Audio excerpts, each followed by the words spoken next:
Welcome. Today we will talk about the curse of the pharaohs as we uncover the terrifying mysteries surrounding ancient Egyptian tombs. Anyone who attempts to open or disturb the tomb of an ancient Egyptian pharaoh will face a lifelong curse and face death from an incurable disease. It is said that this phrase is engraved on one of the tombs of the pharaohs of Egypt. Although the ancient Egyptian civilization was famous for its scientific advancement and extensive knowledge of engineering, it was also famous for many mysterious and strange subjects. So, grab a cup of your hot beverage and let me tell you today about one of the most mysterious topics of the ancient Egyptians, the curse of the pharaohs. Let's delve into its history together and explore some of the strangest incidents associated with it. Before we get into the video, make sure to subscribe to the channel and activate the notification bell so you won't miss any new videos. We aim to reach 1,000 subscribers to continue the channel. In 1922, Egyptologist Howard Carter was feeling frustrated.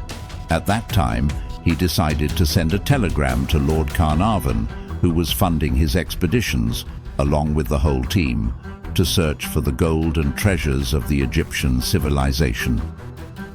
Another disappointing season of digging in the desolate Egyptian desert passed without any luck.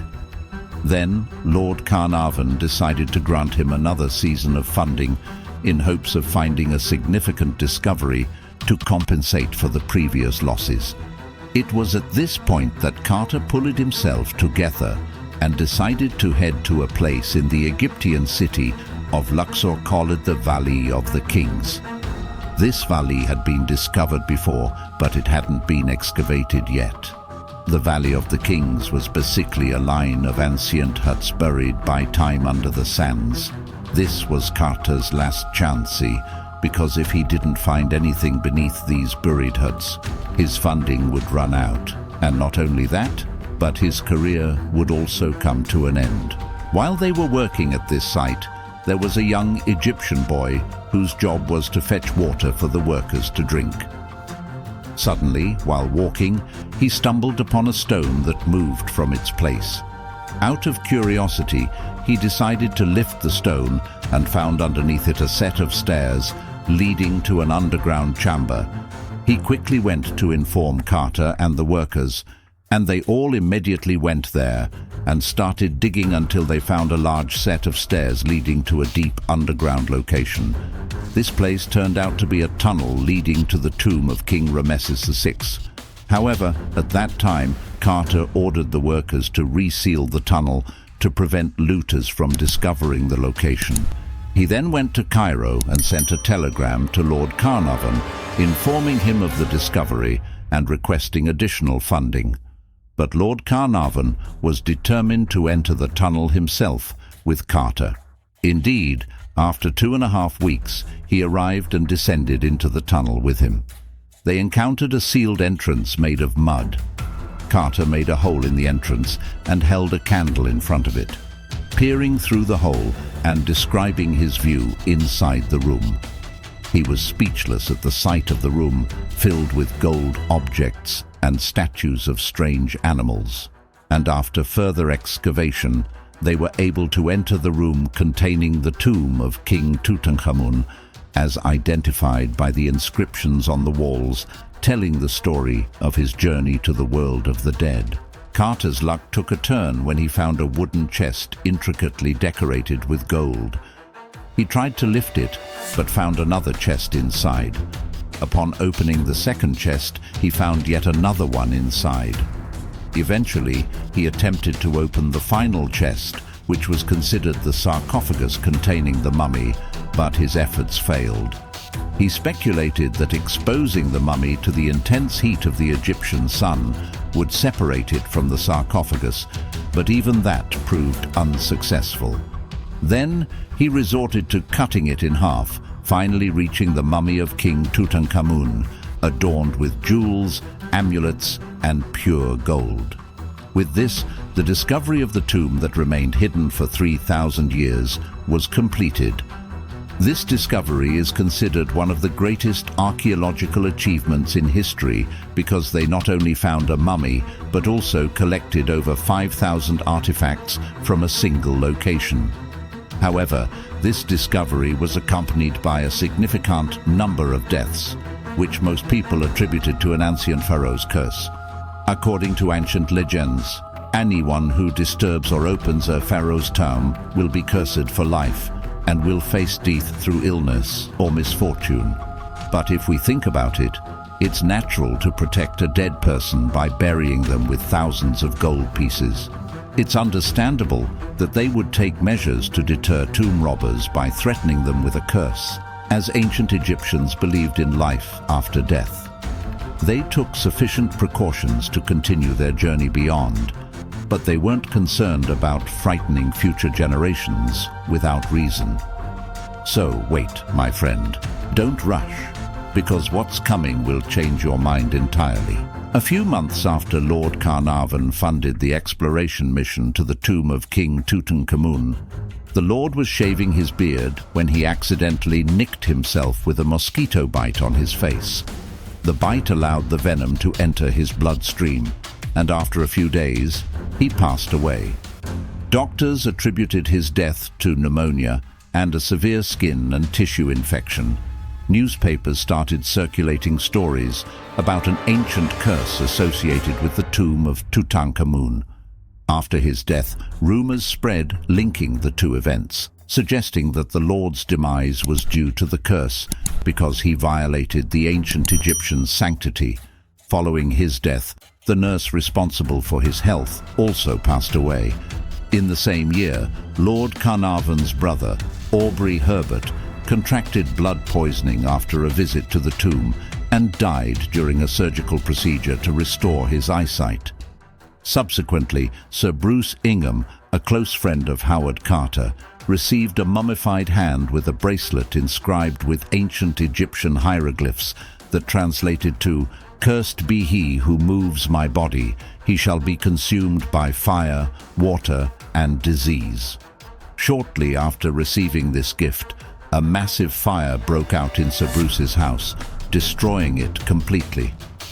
After the reconstruction, the house was flooded, and Sir Bruce was reportedly injured by the gift he received from Howard Carter.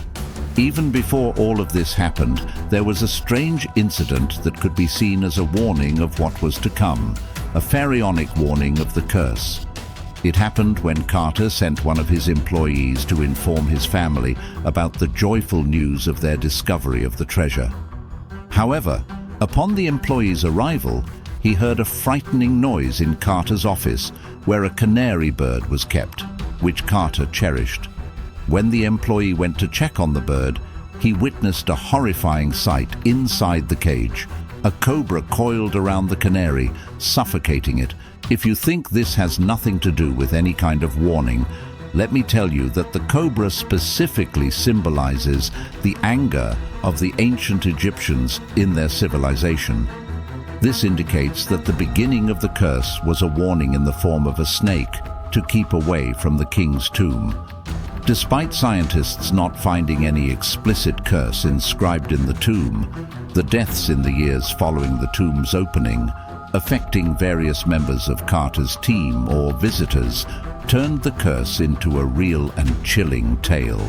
Although some legends indicate that the curse did not affect native Egyptians, it did afflict Egyptian Prince Ali Camel Fahmy, who died after being shot by his wife in 1923, about a year after he visited the cemetery.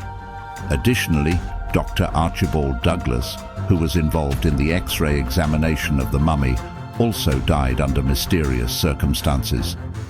However, the deaths didn't end there. In the same year, Sir Lee Stack, the Governor-General of Sudan, was assassinated after he visited the tomb. The string of deaths continued into 1928, when Arthur Mace, a member of Carter's excavation team, died mysteriously from thallium poisoning. A year later, Carter's secretary, Richard Bethel, died from suffocation in his bed. Furthermore, his father committed suicide by jumping from a tall building after writing a will, expressing his inability to bear any more horrors and seeing no good in the future, thus deciding to exit life. If we look back through history, we'll find that all the individuals who worked in the tomb or visited it were affected by the curse, experiencing strange occurrences.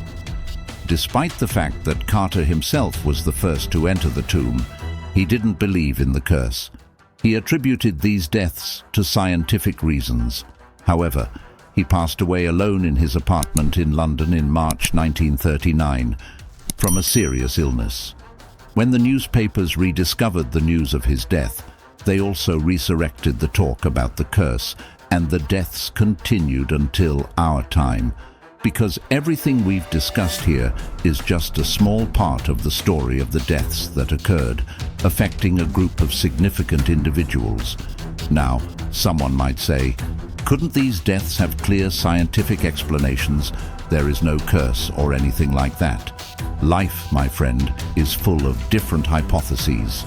Because even scientists and researchers themselves disagree about this matter. For instance, after the death of an American Egyptologist in 1995, due to his entry into the tomb, the American authorities ordered an investigation into the potential risks posed by pharaonic mummies. Studies confirmed the presence of a large number of bacterial and fungal strains on the walls of pharaonic tombs, which can lead to immediate death due to overpowering our unprepared immune systems. However, there are individuals who argue that all these deaths have scientific explanations and are not related to the Pharaohs Curse. They have many opponents because Lord Carnarvon died months after entering the tomb, not immediately upon entering it. Even if you say that his immune system might have been strong, let me tell you that his daughter and relatives claimed he was suffering from a chronic illness initially, characterized by weakened immunity.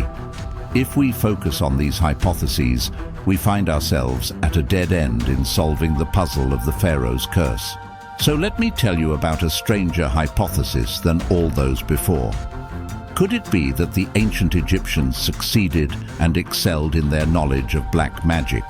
Or were these incidents strangely random, something no sane person could accept?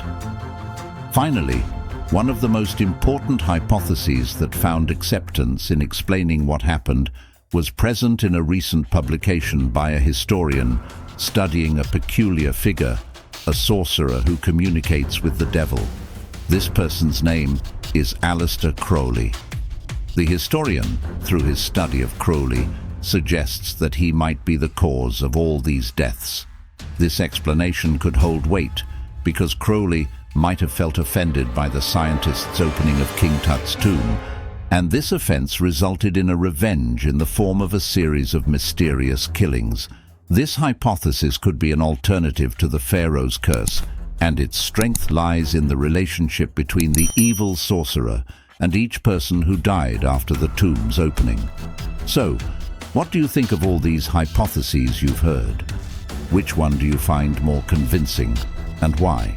When we conclude our exploration of the curse of the pharaohs, we are left with a profound sense of awe and excitement. Is the curse of the pharaohs real?